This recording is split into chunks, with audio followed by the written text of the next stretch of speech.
Hello, I'm Dan Alexander. Thank you for joining me for another episode in my webcast. Tonight, I'd like to talk to you about the Larson Brothers. The Larsons were Swedish cabinet makers who came to the United States in the 1880s and went to work for Robert Maurer, who built guitars and banjos in Chicago under the name of Champion. In 1900, the Larsons purchased the company from Robert Maurer and began manufacturing Maurer guitars. They invented the steel string flat top guitar. They made mandolin family instruments and a few other instruments as well as guitars, but when it came to their guitars, they almost exclusively built steel string flat top guitars.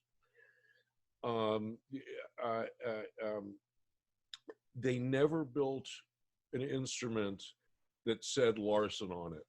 They built under a number of different names, some of which they owned, and some of which were proprietary to stores that they built the instruments for, and then the stores claimed to be the manufacturers. So, for example, they always made, in other words, they owned the names Maurer, Prairie State, and Euphemon. But they also made a large number of instruments that were stamped Stahl or Stetson or Southern California Music Company or Philpott Music.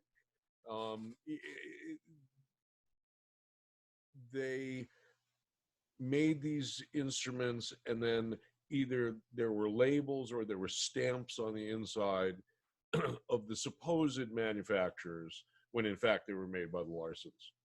So the Larsons made notably fancy instruments, tree of life inlays on the fretboards and so on and so forth, pearl trim around the top and so on. They also made very standard looking plain instruments with just dots on the necks and so on and so forth. Almost always, the materials that they used were exceptional. They used absolutely gorgeous wood.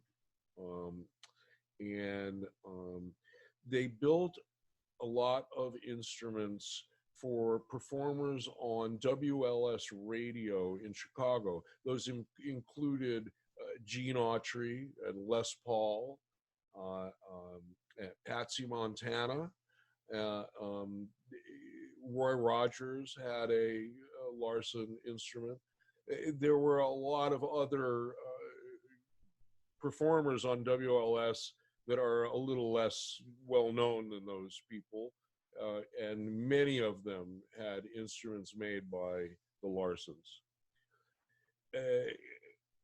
Without going into great detail, the building characteristics of the Larsons were notably different than those of Gibson or Martin, although they used their own version of the Martin evolved X bracing. They were known for using laminated braces and for having arched back end tops in such a way that the deepest part of the body was right underneath the bridge, unlike a Martin or a Gibson where the deepest part of the body is all the way at the butt end of the guitar. In any case, the Larson instruments sound spectacular. They don't sound like a Martin or a Gibson.